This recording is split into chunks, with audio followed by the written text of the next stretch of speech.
Conference finals have started, and the 4 series leading to them all feature incredible hockey. The Kelly Cup playoffs aren't over, and already coaches are coming and going. And the World Championships feature lots of ECHL experience. The season's home stretch is here, and with it, the race to the Kelly Cup. ECHL Week starts now.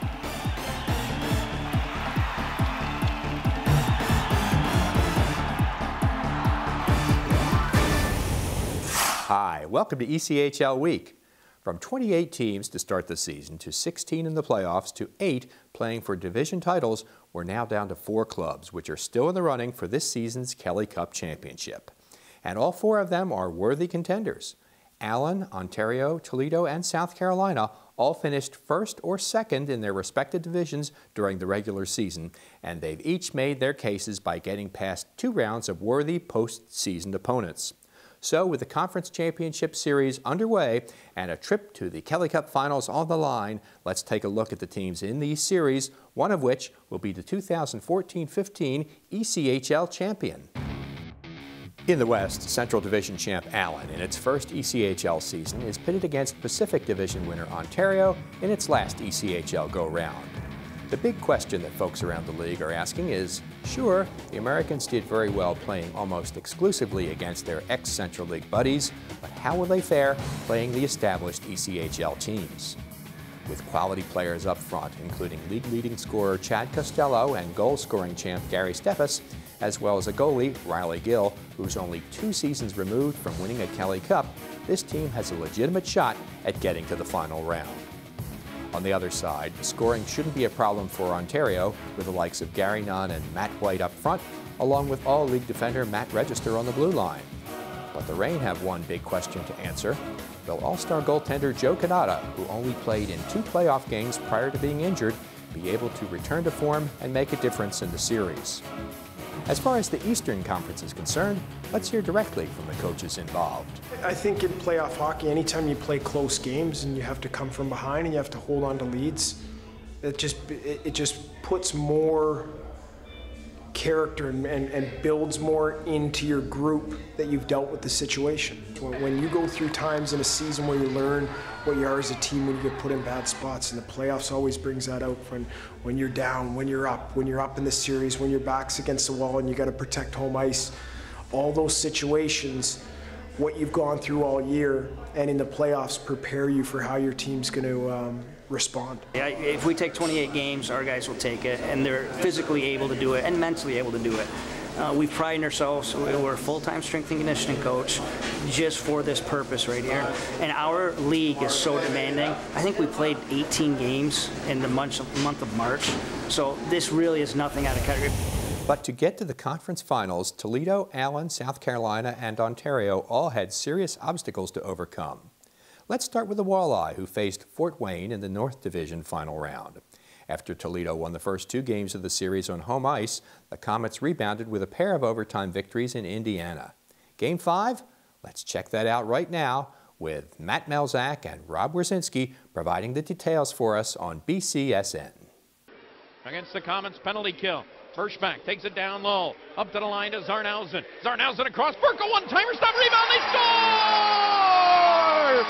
Oh, for 15, no more. On the power play. Zarnhausen over to Burke. He lets one fly, and look at the rebound.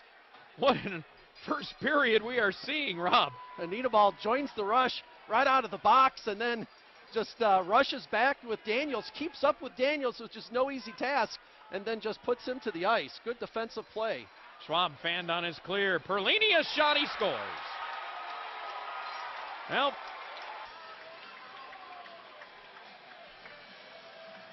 yeah, there's nothing you can do. That's a goal. You see the netting up top. That's a definite good goal there. First goal of the playoffs for Brett Perlini. Toledo, great pressure on their first power play. They scored. Great pressure on their second. Nearly scored, remember, with Berschbach. As Shane carries across, he's got it. Set it up in front, a shot, they score! Troy Schwab buries another.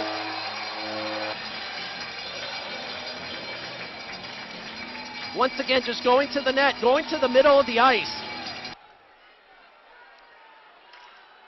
And reaching for it, Burschback. He's got a chance! He scores! There it is to give Toledo a 3-1 lead. Hits behind Bartow and just goes 5-hole on the breakaway chance. Back to Daniels again to Severin. To Daniels. Wrist shot to the side of the net and reaching in with Schwinnard. To deny the chance by Mears. In front, another shot, they score. Right as the power play had expired, Mike Embach finds the back of the net, and it's 3-2. They were persistent. Toledo just could not get any pressure off. And then there's a little nudge there, and then he just skates in and skates between the defense and gets the shot in. On the draw, Jenks won it to the corner. Nightingale blasts it up the line. Not out yet. Held in by Daniels to Hurd. Glove down by Bonus. Not out yet. Jenks has it, and he'll feather it out. Spy back to get it. Rogers nearly took it away from him. He'll send it in right on Lurg. Jeff will come out of his net. Sweeps it up the far side. Knocked down there, and a shot. Turned aside by Lurg. Rogers chips it up to the line, and the horn sounds. Toledo has taken Game 5, 3-2.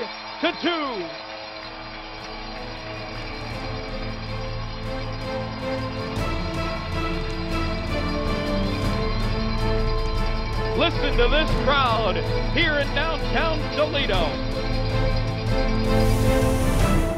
The Central Division Title Series, plus a look at the 2015-16 regular season schedule. That's next on ECHL Week. Sign up for ECHL TV and watch every ECHL game live online. Follow your favorite teams at home and on the road. With live streaming available on your PC, iPad, and iPhone, you'll never be too far away from the action. Never miss a big goal. Relive your favorite ECHL moments in the video archives. And catch every game from around the league live. If ECHL hockey is on, it's on ECHL.TV. I never felt all that special. But in the wake of an earthquake, we can all do something. When donating goods, it's hard to know what's needed. So now it's my turn to help. Aid workers can spend me locally, where I can help save lives. Someone is doing better because of me. Together, we made that happen.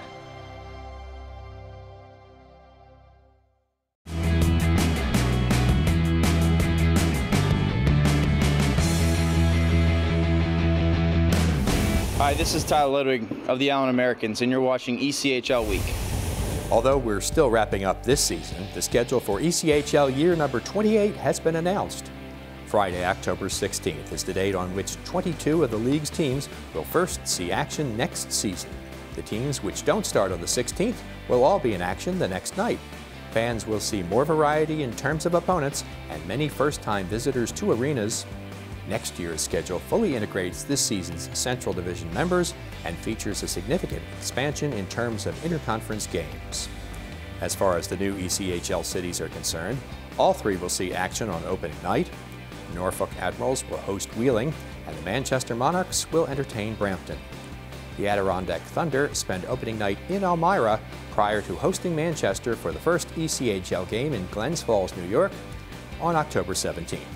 There are 10 nights during the season on which all 28 teams are scheduled to be in action. The Allen Americans had their way for the most part this season while playing a schedule which featured mostly Central Division opponents.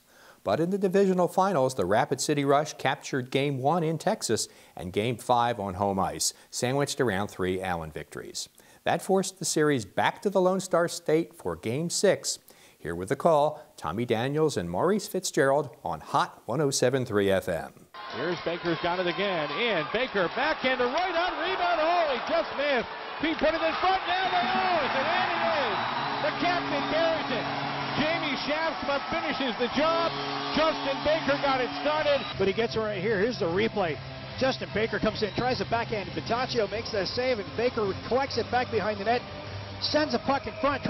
Barrio over to the right side. Now back up blast from Breezeball. That one went high as he was trying to go up top to the blocker's side.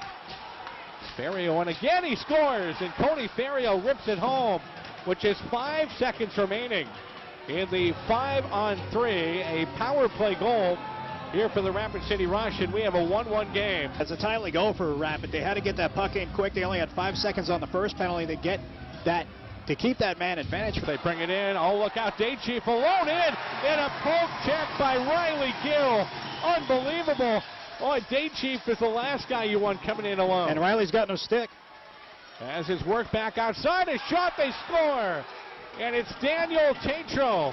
As Maurice mentioned, Riley Gill was without a stick. And the shot from Tatro coming from the high slot. And it makes its way past Gill, and the Rush have a 2-1 lead. A power play goal with 5:39 left to go here in the opening period. In through the face-off circle.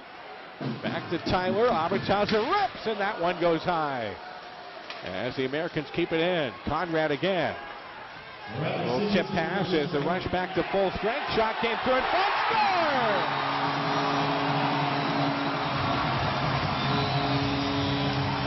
And that would be Gregor Hansen. That puck comes right to him, as you said, Tommy. Nice pass, all alone, right in the slot. No one on him at all, and he just rips it right over the right shoulder. Danny Pataccio. Americans 2 in the Rush 2. Both teams are making a change. Abitauser racing in after it. Abitauser in, trying to feed it in front. They score! Chris Crane puts it home and gives the Americans the lead. Here's the replay. Fakes a shot, takes Pataccio completely out of his net. He's almost out to the circle right there. Here's 4:24 and counting. 29-17 Allen shots. Here's Crane, got it across the line. The hero now for Allen with the third goal. Pass in front, score! Gary Steffes! What a feed from the captain! Boy, what a great play. Shaftsma coming in. Perfect feed in front. Gary Steffes goes right to the front of the net and pokes it home. One more face-off, and this game is over. They drop the puck, the horn sounds, and that will do it as the Americans will celebrate a 4-2 victory and on to play the Ontario Reign in the Western Conference Finals.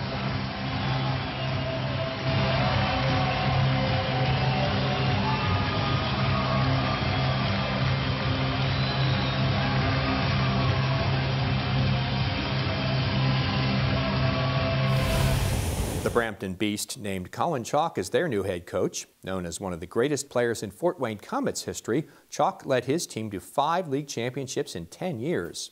Chalk, who spent the last 2 seasons as an assistant coach with Kalamazoo, served 14 years of his playing career as a team captain. Beast president and general manager Kerry Kaplan said, "We feel confident that we have hired the best person possible for this position." Chalk said, "It's a major move, especially for my family, and we're very excited.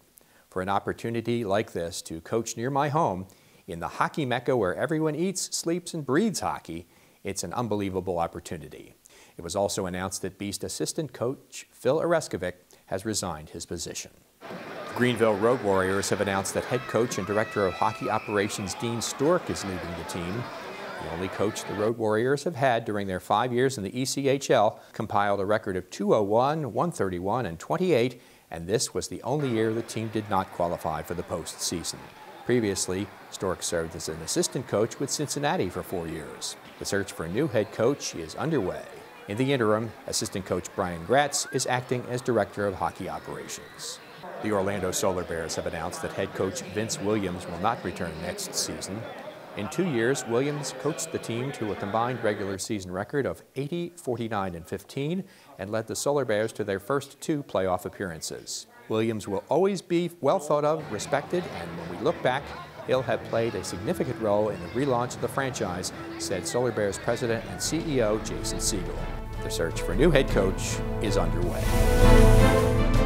Joe Ernst stops by to talk about officials and playoffs when ECHL Week continues.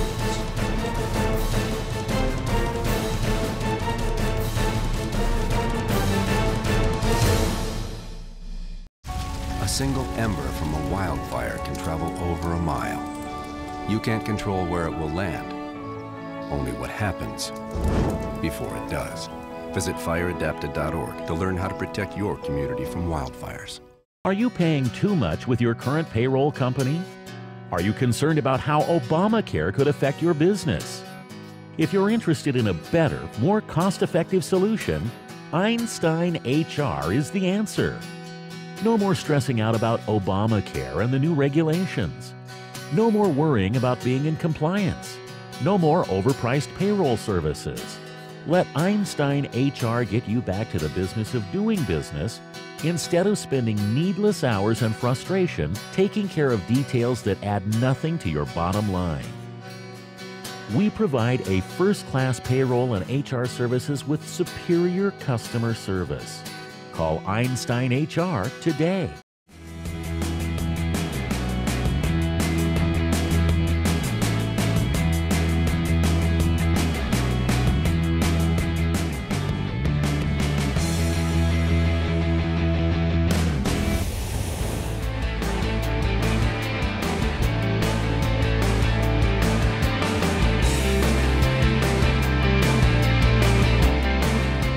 The process that we have in selecting the officials for the first round is through merit from the regular season. And as we move on in the first round, we assign the first 4 games of each series, and then from games 5, 6, and 7 on, it's determined on how the guys have worked through the first 4 games of each series. And then as we move on to each subsequent round, we pare our staff down and everything else. As far as guys, we have 9 guys in the second round. We'll have either 6 or 7 in the conference finals, and then we will have 4 or 5 guys in the 4 or 5 referees in the Kelly Cup finals. But each guy is critiqued. We have a supervisor at each game, and everybody is critiqued on their work of that game, and everything is put together as a whole for the whole series, whole round, I should say, for each individual official and/or linesman. And guys are moved on by merit. It doesn't matter if they've worked the playoffs, the Kelly Cup finals the year before, or what they've worked. They'll be selected on what they've done so far this year in the playoffs.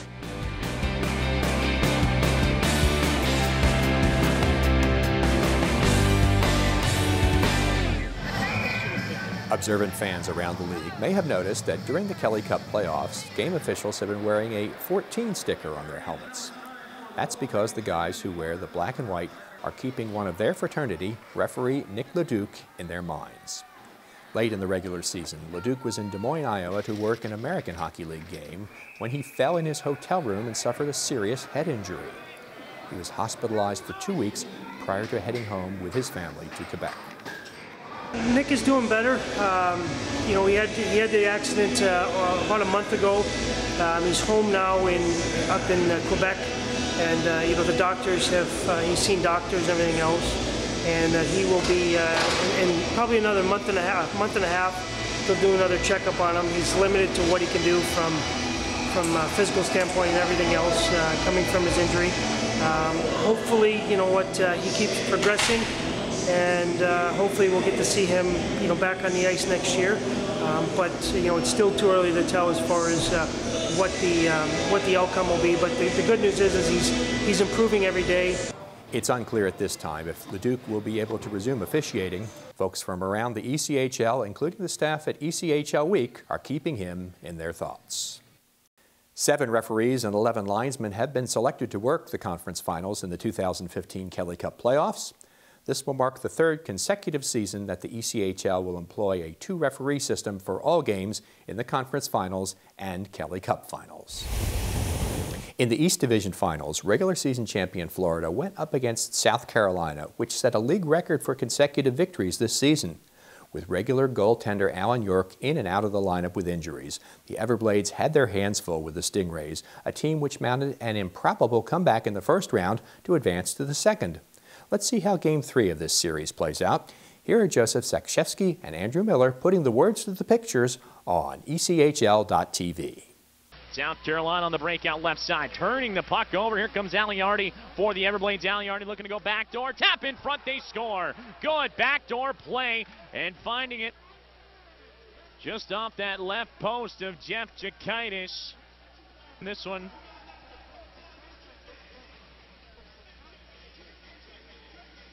Going to Nicholas Deschamps. Frankie Simonelli, one-timer. That one looked like it knuckled up. Jumped out in front. Diving back was Alan York. May have got a piece of it, but it just laid right in the blue paint. Stingrays couldn't tuck it home. To DuBois. Back to Simonelli. Onto the goal line. He's got Herbert to DuBois. Wrist shot fought off. Rebound. They score. Joe Devin knocks it home. We're tied up at 1 with 10:52 to go in the first period. Back to Alan York on the play and just found that loose puck and backhanded it in. It seems like the top line's continuing to alternate for the Rays. As the games go on, one line it'll be the Rob Bellamy, Joe Devin line that'll contribute. The next night you might get Andrew Rowe, Derek DuBois, and Wayne Simpson to help out as Mike Tchaikovsky fires and scores! Michael Tchaikovsky rips it high blocker side on Alan York on a great setup along the near circle. Derek DuBois was looking across the ice and found Mike Tchaikovsky breaking in from the left point. For quick one-time feeds, Rays able to get in front of that one and watch this one trickle into the near corner. Comes out to the blue line once again. Shot, rebound, score! Jeff Jakaitis tried to jump out of the way as it angled off the near post. And the Everblades were waiting right on top of the crease to smash it in. We are tied up at 2 with 13:40 left in the final frame. Again, you just give them enough chances and eventually they're going to put it in the net. 55 seconds to go in regulation time. 2-2 hockey game, Rays and Everblades. Puck tied up along the near board. Sean Dolan trying to knock it free for the Stingrays. Couple more white sweaters for the Rays jump in. Lee Maffey is the one that'll jar it free. Hits up way up right side for Bellamy. Bellamy dips around one check, gets it across for Joe Devin. Devin, 34 seconds left. Hands it off to Bellamy, who will waltz on down to the near corner. Rob Bellamy behind the net to the right wing point, has Ford across the ice for Perrier, backdoor pass, in, scores!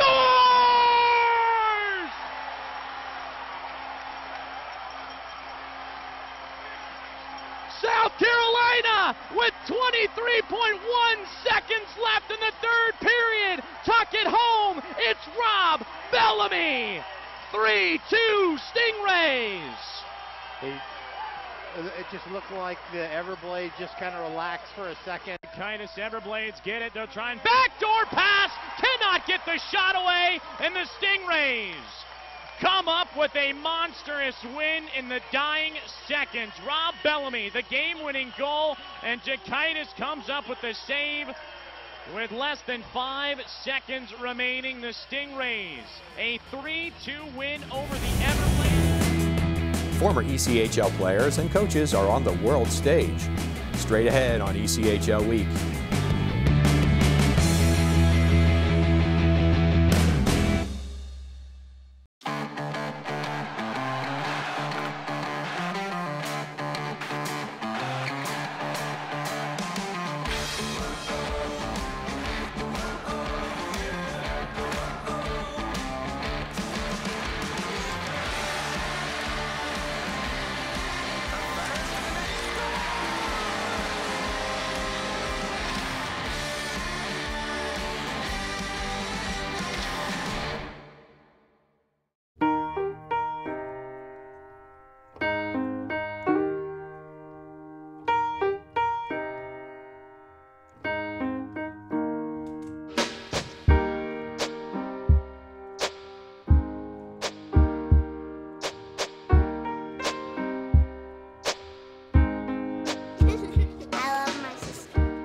Doesn't see race.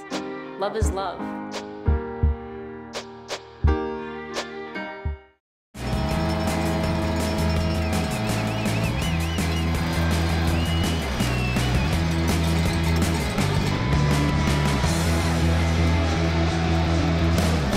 Hi, this is Jeff Lurg of the Toledo Walleye, and you're watching the ECHL Week.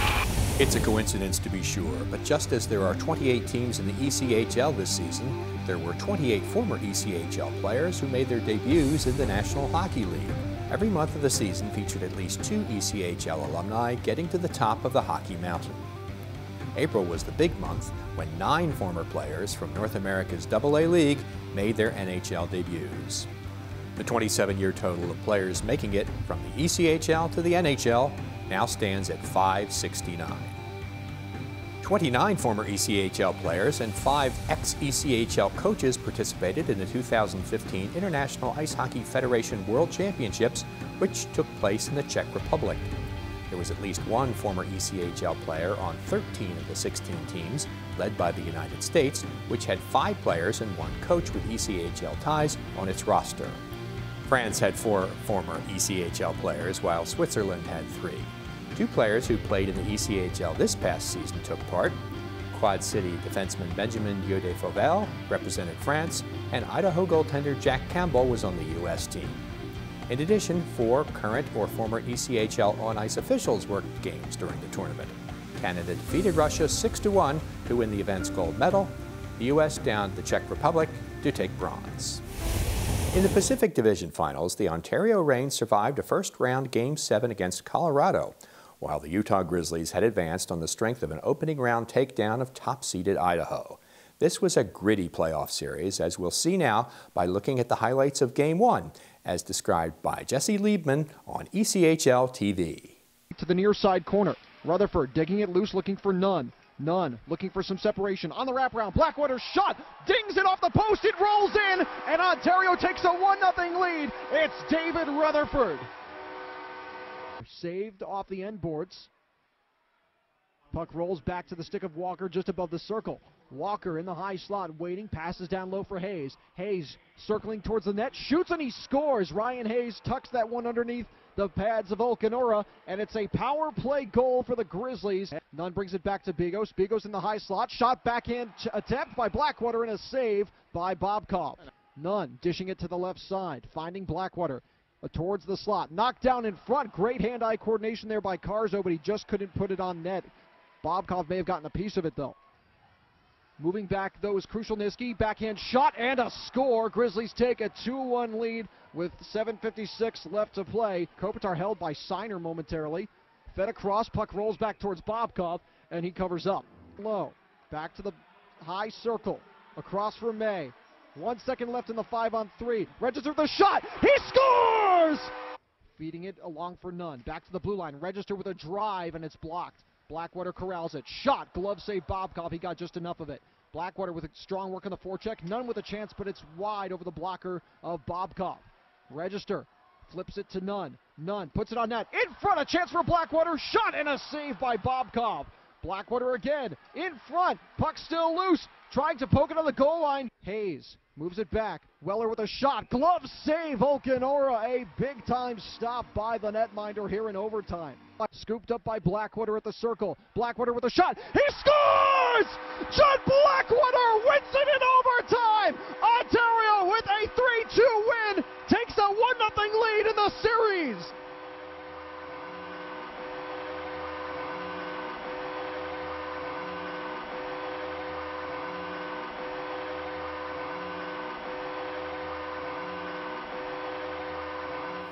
Although the divisional semifinals wrapped up at the end of April, it's certainly worth a mention because of how half of those first-round series came to a close.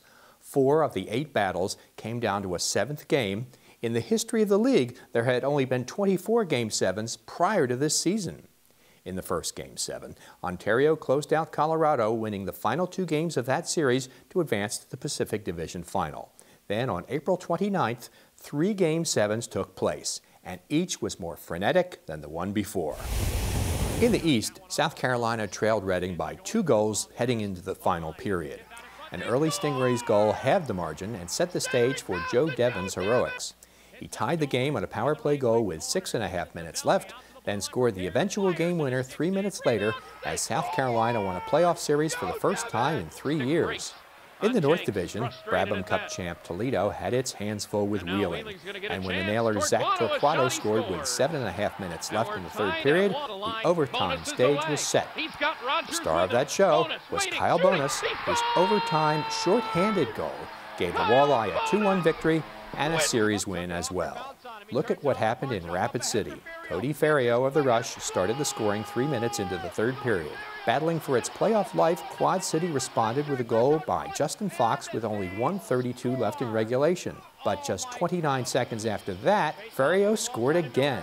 The Rush then hung on for the last 63 seconds and advanced to the Central Division Finals. It was a spectacular finish to a first round, which might have been the most competitive in league history. Just 4 teams remain in what has been the most competitive Kelly Cup playoffs in recent memory. And we'll be back in mid-June after the Cup has been awarded to recap both the final round and the 2014-15 season. Until then, make sure to check us out on both Twitter and Facebook so that you can stay up to date with what's happening as season number 27 comes to what's sure to be an exciting conclusion. Thanks for watching. We leave you today with a look at some of the enthusiastic fans we've seen at arenas during the course of the season. See you in June.